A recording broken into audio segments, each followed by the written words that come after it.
Fine, it's a belief system. He's allowed to believe it, and people are allowed to vote for it.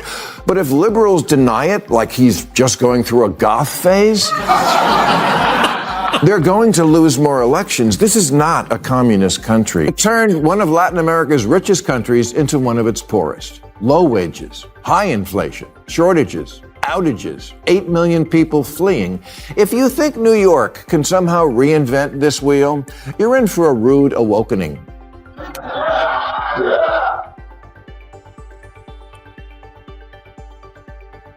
Zoran can't make your wishes come true. You're thinking of Zoltar. Maher says it is finally time to confront why Democratic strategy keeps stalling amid the IC controversy. Many expected the DNC image to rebound. Instead, polling shows continued turbulence. Maher claims he knows the real reason and says it has less to do with Republicans and more to do with branding this is his unfiltered political warning. Let me tell you about the story that liberal algorithms locked out. Her name is Sia Weaver. And if you ask anyone in the blue sky bubble who that is, they'll look at you like a turkey looking up at the rain.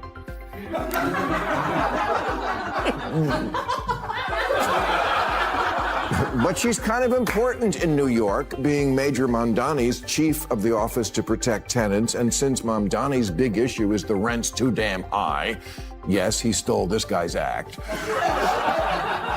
It's a very key appointment in the most important city in the country, which is also our financial center. It matters that the mayor stands by, and I assume stands with, someone who says things like, if you don't believe in the government's sacred right to seize private property, it's over. Seize private property. Home ownership is racist. Elect more communists. Maher begins by pointing to what he calls the party's uncomfortable drift toward rhetoric many voters see as far left supporters say outspoken figures do not represent the whole Democratic coalition. But Maher argues perception matters more than nuance in politics when bold experiments come from places like New York City, a global symbol of finance, and capitalism, the message quickly shapes national narratives. Private property, especially home ownership, is a weapon of white supremacy. Really? Even among the 20 million black Americans who own their own home? I mean, these are the kind of utterances I might forgive as something a dumb white girl said while she was at Bryn Mawr. Because it's the kind of privilege hating you can only learn for $95,000 a year.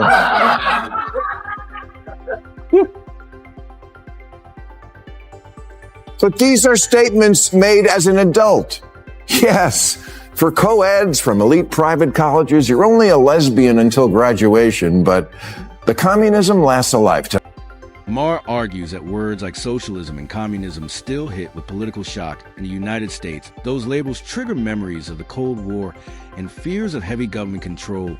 For many voters, Maher warns that dismissing those fears as ignorance is politically reckless if voters start linking democratic messaging to centralized economic models.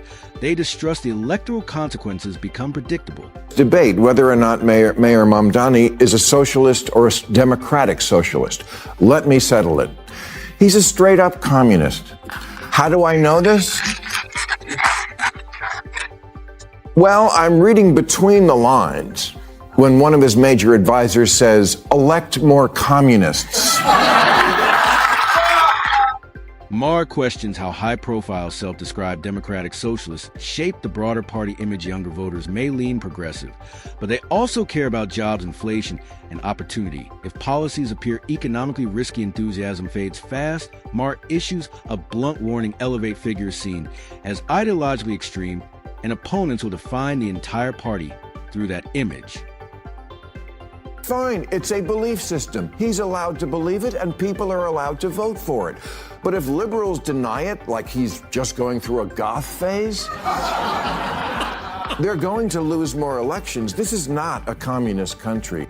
On Real Time with Bill Maher, Maher has repeatedly criticized figures like Bernie Sanders and Alexandria Ocasio-Cortez for rhetoric he believes pushes away moderate voters. Polling over the years shows many Americans view capitalism more favorably than socialism. Maher says this is not an academic argument.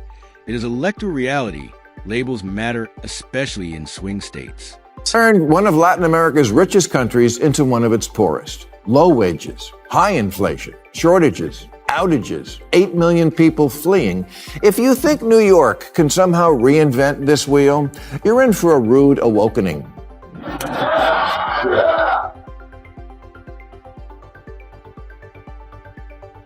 Zoran can't make your wishes come true. You're thinking of Zoltar. Maher points to Venezuela as a cautionary example of heavy state intervention, once one of Latin America's wealthiest nations. The country faced severe economic decline and instability over the past decade. Maher contrasts that with the United States economy, which is diverse, institutionally stable, and built on a market-driven foundation. His warning is direct dramatic structural shifts can have real-world consequences. Democratic socialism is like a dating profile. Things look great until you meet up in the real world. For example, Bernie Sanders, his big thing was always bringing single-payer health care to our country of 340 million. But when liberal, tie-dyed Vermont tried to do it for a population of 626,000, it collapsed like that poor in the Oval Office last week.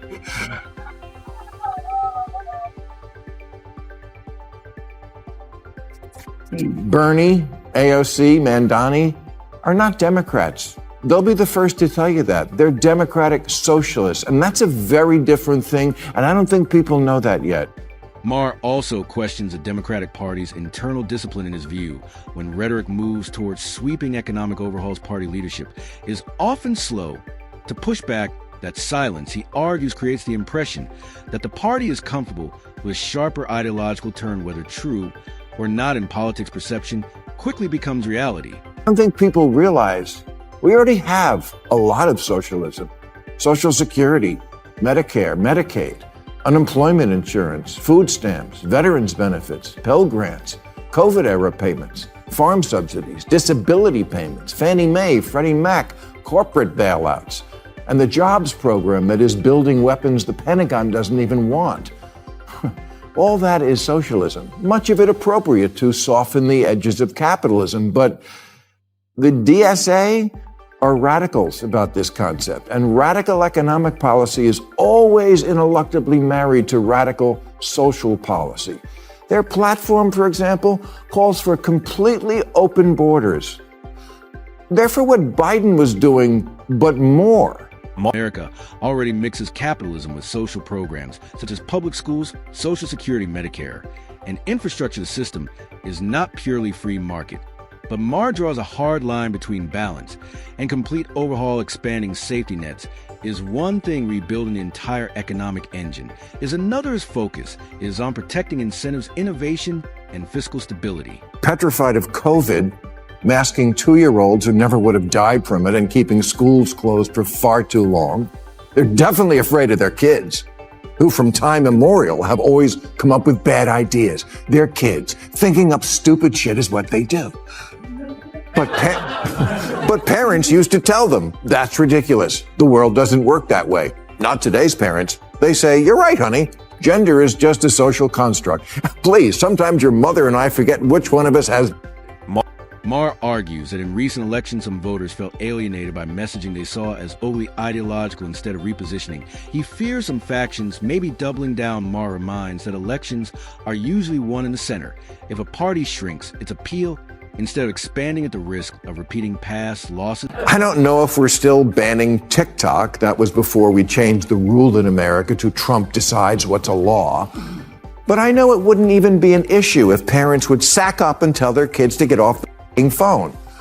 Democrats are still afraid of the mean girls who police their far-out fringe.